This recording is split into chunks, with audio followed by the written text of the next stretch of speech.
Hello Soul Seeker, how are you today? I'm fine, thank you. And how are you? Semua dalam keadaan sehat, semua dalam keadaan semangat, semua dalam keadaan diberkati Tuhan. Soul Seeker, kita tetap diproses Tuhan. Untuk apa? Untuk menjadi lebih baik, menjadi lebih kudus, menjadi lebih indah di dalam ciptaannya yang baru di dalam Tuhan. Aku akan membicarakan tentang ketidakpercayaan. To doubt is to distrust. Kekristenan adalah iman korporat, bukan agama yang diprivatisasi. Betul? Jadi kita perlu sekali mengerti akan hal ini. Kekristenan adalah iman korporat, bukan agama yang diprivatisasi. Ingat akan doa Kristus. Ia melakukan doa syafaat di mana dia menyebutkan kata kita, di sana kata ganti kita, itu berarti mengingatkan bahwa kita tidak ditakdirkan untuk menjalani kehidupan kekristenan secara sendirian. Kita ditakdirkan untuk terhubung dengan komunitas. Mengapa?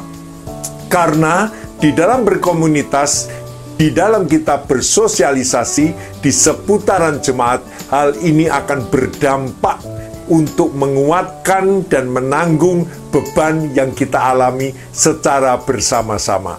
Berapa banyak jemaat yang menjadi bertumbuh imannya karena belajar dari kesaksian setiap jemaat yang menyaksikan bagaimana Tuhan telah menolongnya, sehingga ia dapat menyikapi secara benar dalam masalah hidup yang dihadapinya. Dalam pergumulanmu sendiri kadang ada semacam keraguan yang datang karena kesendirian itu melahirkan ketidakpercayaan. Karena dirimu tidak memiliki yang namanya dorongan, encourage, dan tantangan dari komunitas gereja. Sesungguhnya di dalam kekristenan kita masih ada sifat-sifat kedagingan yang muncul walaupun kita sudah lahir baru.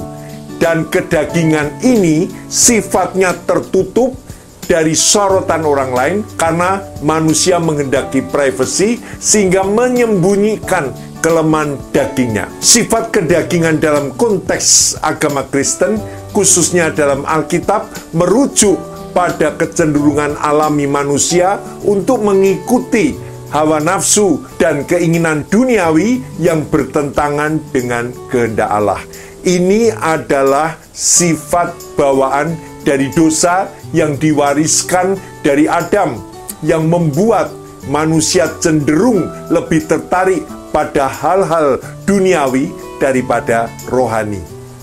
Aku akan membicarakan secara khusus tentang salah satu dari sekian sifat kedagingan yang kadang kita tidak menyadari sama sekali, dan ini berbahaya. Oke, jangan skip video ini karena aku akan balik lagi membicarakan apa yang kita diskusikan ini setelah video yang akan lewat ini. Yuk, silakan.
Pendekatan firman itu dapat menjadi sesuatu yang baru, yang segar, yang fresh from the oven.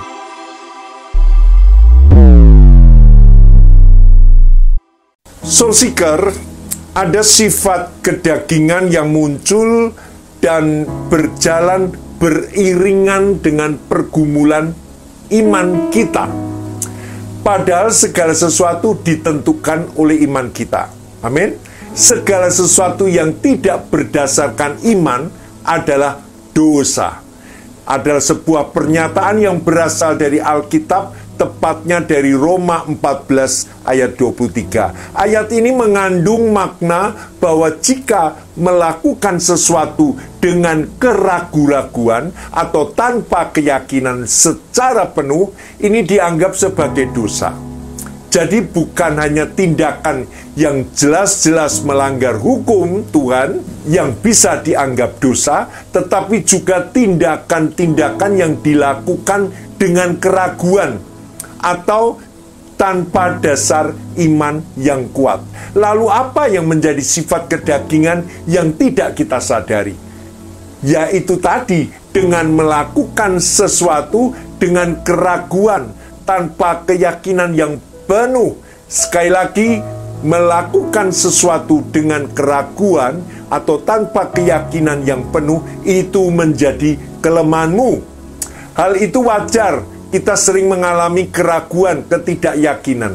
Ini bukan tidak percaya adanya Tuhan, bukan, tetapi tidak mempercayai jawaban doa yang kamu minta kepada Tuhan. Bahkan saat berproses di dalam pergumulan doa, kadang iman kita tidak mencukupi untuk sebuah mujizat itu terjadi dalam hidup kita. Di dalam Markus 11 ayat 23, aku berkata kepadamu, sesungguhnya barang siapa berkata kepada gunung ini, beranjaklah, tercampaklah ke dalam laut, asal tidak bimbang hatinya, tetapi percaya bahwa apa yang dikatakannya itu akan terjadi, maka hal itu akan terjadi baginya.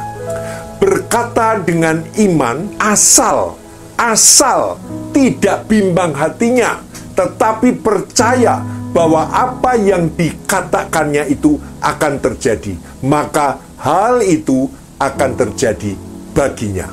Ini volume sizingnya sebesar biji sesawi. Adalah iman yang disandarkan kepada kemampuan Tuhan. Dengan sizingnya itu hanya iman sebesar biji sesawi.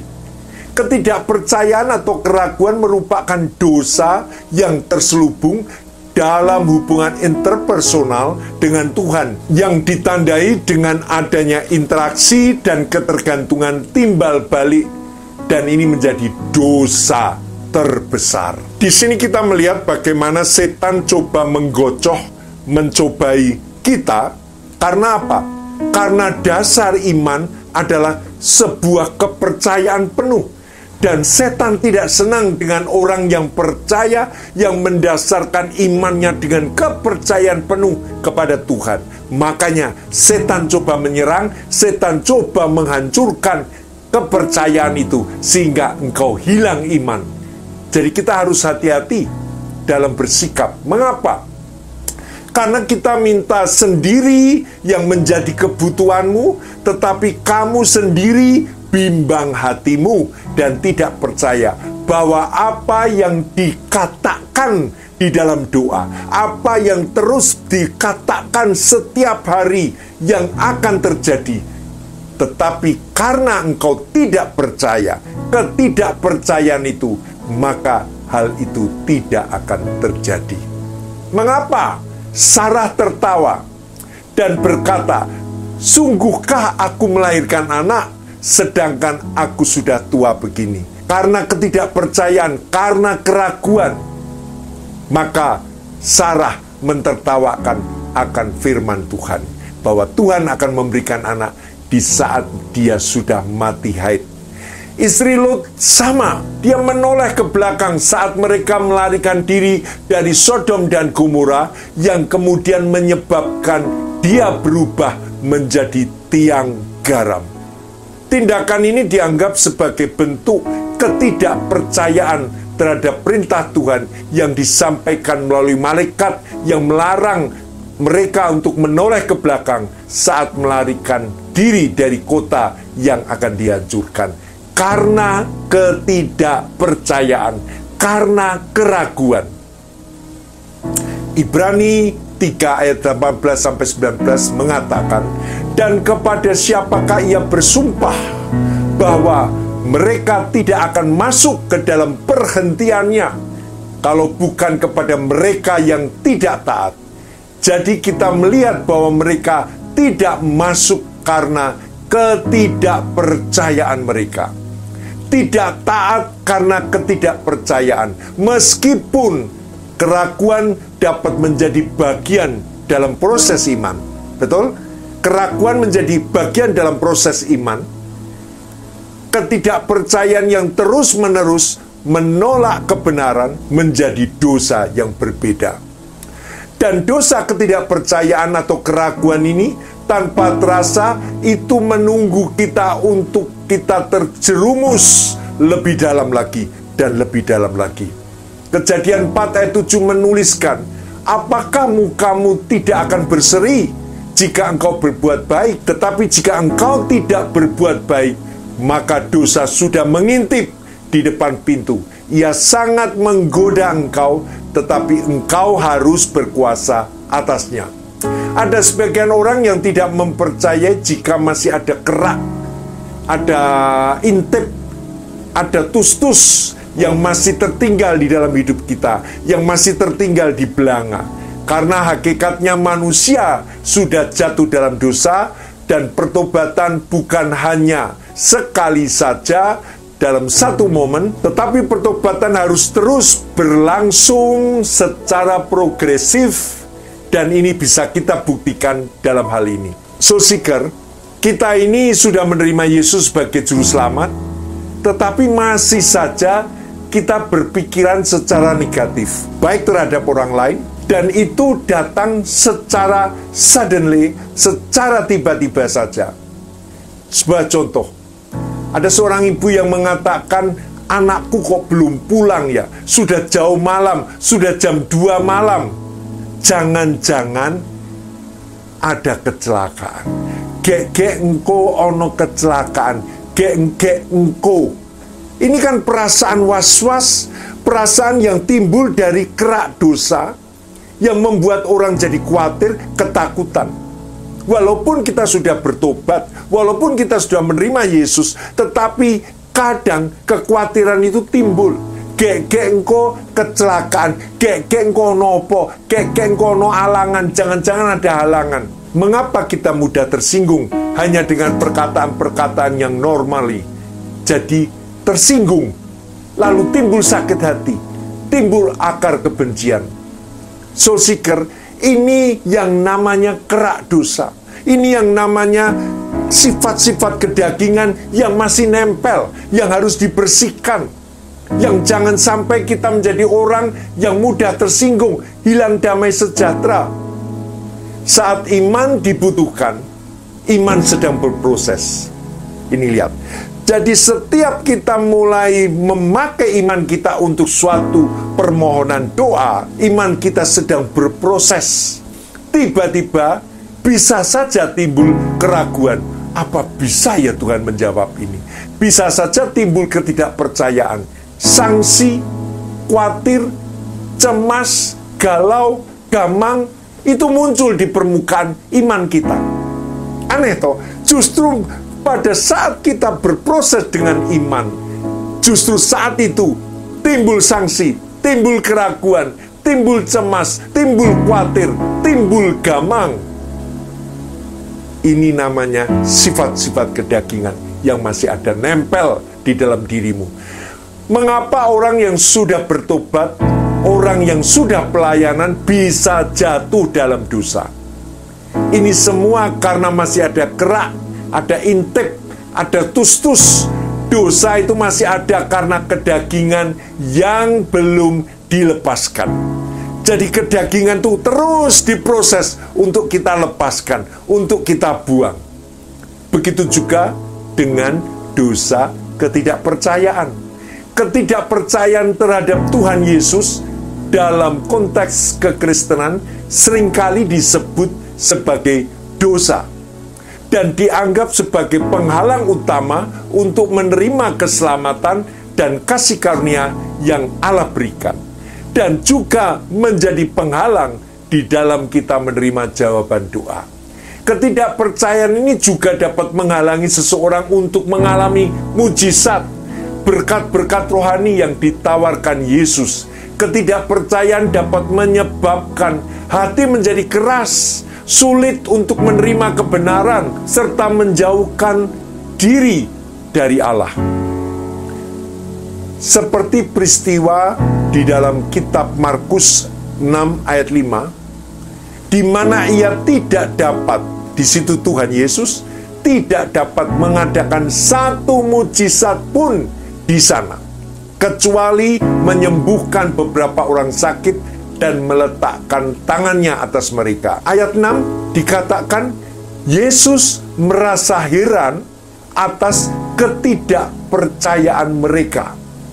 Jadi ketidakpercayaan akan berdampak besar terhadap Tuhan, di mana Tuhan tidak dapat mengadakan mujizat apapun. Ingat, jika kamu tidak percaya, maka mujizat tidak akan pernah terjadi. Saat Petrus tenggelam, setelah ia mencoba berjalan di atas air, Yesus segera mengulurkan tangannya dan memegang tangan Petrus untuk menyelamatkan. Apa yang Yesus katakan? Hai orang yang kurang percaya, mengapa engkau bimbang? Matius 14 ayat 31. Ini bahaya loh.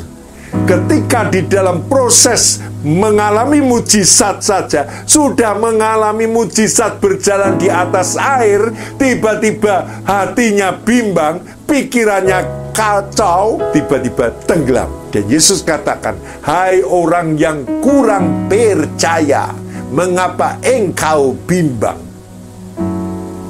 Bahaya kan? Ini menggambarkan bagaimana iman dikontraskan dengan keraguan, ketidakpercayaan. Yakobus 1 ayat 6 mengatakan, hendaklah ia memintanya dalam iman. Amin. Kita minta harus dengan iman. Sama sekali jangan bimbang. Tuh. Kita beriman, minta jangan bimbang. Sebab orang yang bimbang sama dengan gelombang laut yang diombang-ambingkan kian kemari oleh angin. Jadi hal ini sungguh kita harus tahu. Ketika seseorang meminta dengan iman, dia akan memperolehnya apabila tidak bimbang. Ada sebagian orang yang dipilih Tuhan, yang ditetapkan Tuhan, walaupun sudah minta, walaupun dia sudah sungguh-sungguh beriman kepada Tuhan. Dalam Ibrani 11 ayat 39, dan mereka semua tidak memperoleh apa yang dijanjikannya itu, sekalipun iman mereka telah memberikan kepada mereka suatu kesaksian yang baik. Sebab Allah telah menyediakan sesuatu yang lebih baik bagi kita. Tanpa kita, mereka tidak dapat sampai kepada kesempurnaan. Soul Seeker, hari ini aku ingin mengatakan kepada saudara, ketika engkau di dalam kebutuhan akan mujizat Tuhan, pakailah imanmu, perkatakan dengan imanmu bahwa Allah sanggup, Allah akan menolong kita. Tetapi apabila engkau bimbang, engkau ragu, engkau tidak percaya, hal itu tidak akan terjadi. Percuma kamu berdoa kalau kamu bimbang hati. Soul Seeker, hubungan kita dengan Tuhan itu hubungan yang sangat luar biasa. Allah sangat lembut, Allah sangat kudus, Allah ingin kelembutan hati kita, tetapi memiliki suatu ketahanan, kesungguhan hati di dalam beriman. Setan selalu ikut campur di dalam kita, dalam berproses waktu kita memasukkan iman kita dalam setiap pencobaan, peristiwa, pergumulan, kesukaran apapun. Setan coba campur, tidak usah percaya, toh nyatanya kamu tidak ditolong. Soul Seeker, hari pertama kita belum mendapat jawaban, terus berdoa. Hari kedua tidak mendapat jawaban, terus berdoa. Minggu ketiga berdoa terus, tidak mendapat jawaban, terus berdoa. dan bulan dan tahun, aku mau katakan, pasti Tuhan menjawab sesuai dengan waktunya. Ini yang diproses Tuhan, ketidakpercayaan, supaya kita menanggalkan ketidakpercayaan dan kita sungguh-sungguh percaya kepada Tuhan. Yakin golagakin, haleluya, yakin sungguh kepada Tuhan. Dan soul seeker, ini yang ingin direbut setan. Karena selama kita hidup di dunia ini, kita butuh iman, kita butuh untuk membalikan keadaan. Tetapi coba setan menyerang, kita harus tahu ini strategi setan. Kita harus tetap pertahankan iman percaya kita. Dan kalau tadi saya menunjukkan dalam kitab Ibrani orang-orang yang tidak dijawab Tuhan. Karena apa? Karena Tuhan mau memberikan yang lebih baik. Yang lebih baik dari apa yang kamu minta. Jadi soul seeker, Tuhan tidak pernah tidak, pasti menjawab. Hanya pertanyaannya, engkau bimbang, engkau tidak percaya, atau engkau percaya? Amin. Kiranya ini boleh jadi berkat. Aku akan berdoa. Tuhan Yesus, berkati setiap orang yang di dalam kesukaran, setiap orang yang di dalam pergumulan, di mana membutuhkan iman yang kuat, di mana tidak tergoyahkan imannya. Kami berdoa Tuhan, karuniakan iman yang kuat di dalam Tuhan. Dan di dalam setiap proses kesulitan apapun, kami tetap mengandalkan iman percaya kami hanya di dalam Tuhan.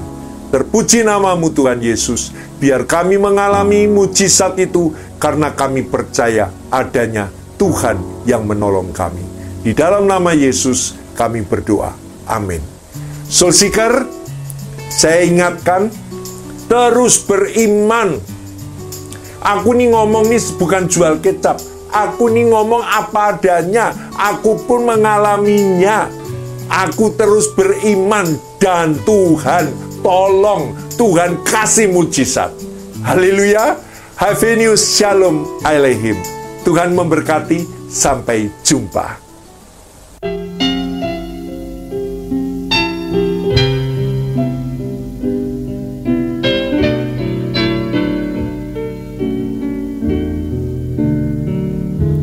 Dia